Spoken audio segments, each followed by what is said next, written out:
اس طرف نہیں آنا چاہتے اور ٹیکس پورا نہیں دیا جاتا، یہ ایف بی آر کا ہے، اس پر بھی کوئی بات ہوئی؟ جی ایف بی آر کے ریفارمز کی بات ہم نے کی تھی. ہم نے کہا جی آپ 92 جو ہے نا اس کا تو آپ نے ٹارگٹ رکھ لیا جی، لیکن مجھے یہ بتائیں 2200 کا جو آپ نے ٹارگٹ رکھا ہے اس کے لیے پھر آپ ریفارم بھی کریں یہاں پہ، کیونکہ یہاں پہ تو ود ہولڈنگ ٹیکس کے اوپر سارا آپ کا 90% تو ود ہولڈنگ ٹیکس چل رہا ہے. اب آپ کے انڈائریکٹ ٹیکسز ہیں اسی کے اوپر بیس کیا جاتا ہے، تو ڈائریکٹ ٹیکسز جب تک نہیں لیے جائیں گے تو یہ محکمہ کس لیے رکھا ہوا ہے؟ یا تو اس محکمے کو بند کیجیے یا انڈائریکٹ کا سسٹم جو ہے نا اس کو ڈائریکٹ ٹیکسز میں لے کے آئے.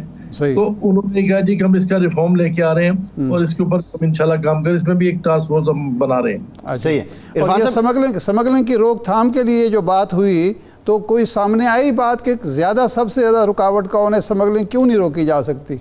اس میں سیدھی بات ہے، ہم نے تو بات کی سیدھی. ہم نے کہا جی کسی بیوروکریسی کے آپ چکر میں نہیں آنا کہ جی ملک کے اندر اسمگلنگ کا. دوسرا ہے یہ ساری اسمگلنگ کا سورس جو ہے وہ آپ کے بارڈرز ہیں، اور یہ 2 بارڈر سب سے زیادہ ہیں، نمبر 1 افغان ٹرانزٹ اور نمبر 2 ایران. یہاں پہ کنٹرول کر لیں آپ، یہ ساری چیزیں کنٹرول ہو جائیں گی. سورس سے کنٹرول کریں گے تو ایک تو آسانی کے ساتھ ہو جائے گا. اگر آپ اسی کے بیوروکریسی پہ کہنے پہ یہ چھاپے مارنے شروع کرتے ہیں اڈوں پہ فلانوں پہ، تو اس سے تو کبھی کام نہ حل ہوا نہ کبھی ہوگا. سورس کو جب تک بند نہیں کریں گے، وہاں پہ جو اربوں خربوں روپے کا جو ایک لین دین ہو رہا ہے، آپ کو ہی پتا ہمیں ہی پتا ہے، اور وہ جو کر رہی ہیں جو بھی اس میں شامل ہیں ان کو کنٹرول کریں گے تو یہ سارا کچھ کنٹرول ہو جائے گا. اچھا سیاسی جماعتوں سے متعلق کیا بات ہوئی ہے؟ کیونکہ بہت سی باتیں چل رہی ہیں. انہوں نے یہ کہا سیاسی جماعتیں یہاں پہ نون لیگ ہے، یہاں پہ پی پی پی ہے، پی ٹی آئی ہے. انہوں نے کہا جی ان تینوں جماعتوں میں کوئی فرق نہیں ہے، یہ سب ایک جیسی جماعتیں ہیں اور ان میں اچھے بندے بھی ہیں اور اس میں برے بندے بھی ہیں، انکیپیبل بھی ہیں اور کیپیبل بھی ہیں، اور یہ سب جماعتیں ایک برابر ہیں. کوئی فرق نہیں ہے. آپ کسی کے ساتھ ڈیفرینشیٹ کریں گے کہ یہ زیادہ اچھی جماعت ہے یہ دوسری ہے. وہ انہوں نے کہا یہ سب جماعتیں ایک جیسی ہیں اور ہم نے یہ سب پاور کے پیچھے ہیں اور پاور کے لیے لڑ رہی ہیں اور کوشش کر رہی ہیں کہ ایز ارلی ایز پاسبل. یہ الفاظ ان کے تھے جو انہوں نے کہے اور میں نے آپ کو بتا دیے. جی پھر انہوں نے کچھ بندوں کو ہم پکڑے جنہوں نے غیر قانونی طریقے پہ پیسے بنائے ہیں، تو ہم ان کو بھی پکڑیں گے. پھر کراچی میں جو سوال کیا گیا یہ تھا کہ قبضہ گروپ نے یہاں بہت تنگ کیا ہوا ہے، تو پھر یہاں پہ جو ہمارا وہاں پہ ہے کرپشن ہے وہ بہت زیادہ ہے، اس کو کنٹرول کیا جائے کیونکہ کاروبار جو ہے اس کی وجہ سے بہت زیادہ متاثر ہو رہا ہے. تو انہوں نے وعدہ کیا ہے کہ ہم کرپشن کو پوری طرح سے نپٹیں گے، اور یہ خاص طور پہ جو قبضے ہو رہے ہیں یہاں پہ جو لینڈز کے اوپر قبضے ہو رہے ہیں، ہم اس مافیا کو بالکل اپنے انجام تک پہنچائیں گے. یہ چیف صاحب کی آواز تھی. جی ٹھیک، بہت شکریہ عرفان اقبال شیخ صاحب، آپ کے وقت پہ آپ ہمارے ساتھ موجود. ایک بریک کے بعد دوبارہ حاضر ہوتے ہیں.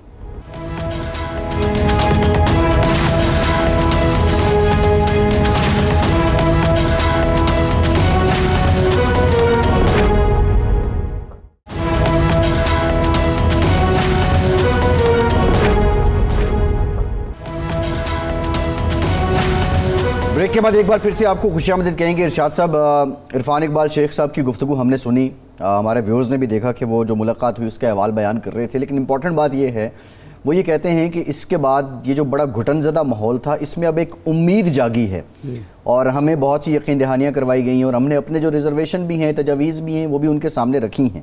بہت سے معاملات کو انہوں نے ذکر کیا، اسمگلنگ کی بات کی، قبضہ مافیا کی بات کی، کرپشن کی بات کی گئی، ٹیکسیشن سے متعلق بات کی گئی. اب سوال یہ ہے کہ یہ جو سیاسی جماعتوں سے متعلق بات چیت ہوئی ہے، اور یہ ہم بھی عمومی طور پہ کہتے ہیں اچھے برے لوگ ہر جگہ ہیں، اس ساری صورتحال میں آپ سمجھتے ہیں کہ جب معاملہ الیکشن کی طرف جائے گا تو یہ بے یقینی مزید ختم ہو جائے گی اور یہ سیاسی جماعتیں جب اقتدار میں ان میں سے کوئی ایک آئے گی اور یہ اسی پالیسی کو کنٹینیو کرے گی؟ دیکھیں، بنیادی چیز ہوتی ہے مرض کی تشخیص. مرض کی تشخیص بالکل درست ہے. یہ جو بعض لوگوں نے کہنا شروع کرپشن تو کوئی ایشو نہیں ہے، ثابت یہ ہو رہا ہے کہ کرپشن سب سے بڑا ایشو ہے، سمگلنگ سب سے بڑا ایشو ہے، قبضہ سب سے بڑا ایشو ہے، جو ہیں پورے ملک میں تباہی مچا دی ہے. خاص طور پر جو اوورسیز پاکستانی جس چیز کی شکایت کرتے ہیں وہ قبضوں کی کرتے ہیں. ہم کروڑوں روپے کی یہاں جائیداد لیتے ہیں، وہ قبضہ ہو جاتا ہے، کچھ چھڑوانے والا نہیں ہوتا. یہاں لوگوں کے زندگی اجیرن کی ہوئی ہے. کراچی میں تو تباہی مچی ہوئی ہے نا. اچھا اگر تشخیص ہو گئی ہے تو علاج پھر آسان ہو جاتا ہے. اب علاج میں جو رکاوٹیں ہیں ہمارے ہاں تشخیص بھی ہوتی رہے, علاج کی کوشش بھی ہوئی ہے, لیکن جو رکاوٹیں ہیں ان کو دور نہیں کیا گیا. رکاوٹ کا ذکر بھی ہوا اور وہ اب رکاوٹوں کا بھی ذکر شروع ہو گیا ہے کہ رکاوٹیں سمگلنگ میں کی جو خلاف جو کوششیں ہوتی ہیں وہ ناکام کیوں ہوتی ہیں, یہ ریونیو کلیکشن میں رکاوٹیں کیا ہیں, یہ کرپشن کے خلاف جو کرپشن کے خاتمے میں رکاوٹ کیا ہے, قبضہ گروپوں کے خاتمے میں کیا رکاوٹیں ہیں, وہ بھی سامنے آ گئی ہیں. جی اب علاج آسان ہے, اس میں ایک عزم مصمم چاہیے, آپ کا پختہ ارادہ چاہیے اور ٹیم چاہیے جو اس کو اس کی روح کے مطابق عمل کرے اور معاملات ٹھیک ہو سکتے ہیں. بالکل. لیکن اس میں سب سے بڑی ذمہ داری تاجر اور صنعتکار برادری کی ہے کہ وہ بھی ایمانداری سے ٹیکس دیں. یہ جو ہمارے ہاں کلچر ہو گیا ہے نا کہ ریاست سے صرف ہم نے حقوق مانگنے ہیں, فرائض نہیں ادا کرنے. اگر فرائض ادا نہیں ہوں گے اور یہ طبقات ادا نہیں کریں, اور دوسرا یہ ہے کہ اس پالیسی کا جو فوکس ہے وہ یہ ہو کہ عوام کو ریاست کو فائدہ پہنچانا ہے, اور یہ جو رولنگ ایلیٹ اپنے لیے سب کچھ مختص کرتی ہے اس کو ختم کرنا ہے. یہ وسائل کا جو بہاؤ ہو وہ عوام کی طرف ہو, رولنگ ایلیٹ کی طرف نہیں ہو. جی بالکل ٹھیک ہے. ارشاد صاحب اس پر ہم ذرا بات کریں گے. بالخصوص انہوں نے بات کی کہ محمد بن سلمان نے کہا کہ آپ کی بیوروکریسی رکاوٹ بن جاتی ہے, تو اس پر ہم پروگرام میں آگے چل کے بات کرتے ہیں. ہمیں اشتر اوصاف صاحب نے جوائن کیا ہے, سابق اٹارنی جنرل ہیں, ماہر ناز قانون دان ہیں. بہت شکریہ اشتر صاحب آپ کے وقت کا. اشتر صاحب 9 ستمبر کو جو آئینی مدت ہے 5 سال کی صدر پاکستان کی وہ پوری ہو رہی ہے. ویسے تو آئین بڑا کلیئر ہے, کوئی ابہام نہیں ہے کہ وہ اس کے بعد ان کی ثوابدید ہے وہ کنٹینیو کر سکتے ہیں, اور اگر وہ نہیں کرتے تو اس پر بھی کلیئر ہیں معاملات. لیکن سوال یہ ہے, کچھ لوگ یہ کہہ رہے ہیں, ایک بحث چل رہی ہے کہ صدر کا جو سٹیٹس ہے شاید وہ کیئر ٹیکر والا ہو جائے گا اور ان کے پاس وہ اختیارات نہیں ہوں گے جو ابھی ہیں, اور منوان شاید ان کا اس طرح استعمال بھی نہ کر سکیں. کتنی حقیقت ہے اس میں, یا آپ سمجھتے ہیں یہ صرف قیاس ہے؟ نہیں, اس میں کوئی ابہام ہونا نہیں چاہیے اور اس پہ کوئی بحث بھی نہیں ہونی چاہیے, کیونکہ کیئر ٹیکر صدر کا کوئی کانسیپٹ نہیں ہے. صحیح concept care taker chief minister کا, پرائم منسٹر کا ہے بالکل, اور وہ آئین کے تحت. اور اسی طرح جس طرح ہمارے پاس ایک اور سلسلہ ہے کہ اگر پرائم منسٹر نہ ہو تو کوئی ڈپٹی پرائم منسٹر کا بھی کوئی ذکر نہیں ہے. اسی طرح صدر مملکت جب ملک میں نہیں ہوتے یا وہ اپنے فرائض منصبی انجام نہیں دے سکتے تو آئین ہی میں اس کا ایک سلسلہ دیا ہوا ہے. وہ یہ ہے کہ ان کی جگہ پہ جو ان کے فرائض منصبی ہیں وہ ادا کرتے ہیں چیئرمین سینٹ, اور اگر چیئرمین سینٹ بھی نہ ہو تو وہ اسپیکر نیشنل اسمبلی. تو یہ صرف میکنزمز ہیں, لیکن کوئی یہ نہیں اس کے اندر تخصیص کی بھی کوئی فرق بتایا ہوا کہ جو پریزیڈنٹ ہیں الیکٹ ہوئے تھے وہ اگر نہ ہوں اور ان کی جگہ چیئرمین سینٹ کام کر رہے ہوں تو وہ کام نہیں کر سکتے جو صدر مملکت کرتے ہیں. اس لیے میری نظر میں اور آئین کے کہنے کے مطابق کوئی فرق نہیں ہے. یعنی اگر صدر مملکت ایک تو 9 ستمبر کو مدت ان کی ختم ہوتی ہے اور چونکہ الیکٹرل کالج موجود نہیں ہے تو وہ کنٹینیو کریں گے انٹل انلیس کہ وہ خود ہی پیچھے ہٹ جائیں, اور دوسرا ان کے اختیارات وہی ہوں گے جو اس وقت صدر پاکستان کے طور پر ان کے پاس موجود ہے. یہی آپ فرما رہے ہیں؟ جی بالکل ایسا ہی ہے. اور ماضی میں آپ نے دیکھا کہ وسیم سجاد صاحب جو ہیں وہ صدر مملکت کے فرائض منصبی ادا کرتے رہے, کافی دیر وہ ہوا تھا. جی ہاں جی. اچھا دوسرا یہ ہے کہ اب پاکستان بار کونسل نے صدر مملکت سے یہ مطالبہ کیا ہے کہ چونکہ 90 دن کی جو انتخابات کی مدت ہے اس میں تاخیر ہو رہی ہے, الیکشن کمیشن اعلان نہیں کر رہا, تو صدر مملکت کو یہ اختیار حاصل ہے, انہیں اعلان کرنا چاہیے کہ الیکشن کس تاریخ کو ہوں گے. اور الیکشن کمیشن کی جو کی طرف سے توضیح یا توجیہ ہے کہ جی چونکہ حلقہ بندیاں ہو رہی ہیں, تو کیا آپ سمجھتے ہیں کہ صدر کو اختیار ہے کہ وہ الیکشن کمیشن کو بالائے طاق رکھ کر عام انتخابات کی تاریخ کا اعلان کر سکتے ہیں قومی اسمبلی کی؟ دیکھیے اس کی 2 پہلو ہوں گے. ایک تو وہ کہ جو لیٹر آف لا ہے اس میں کیا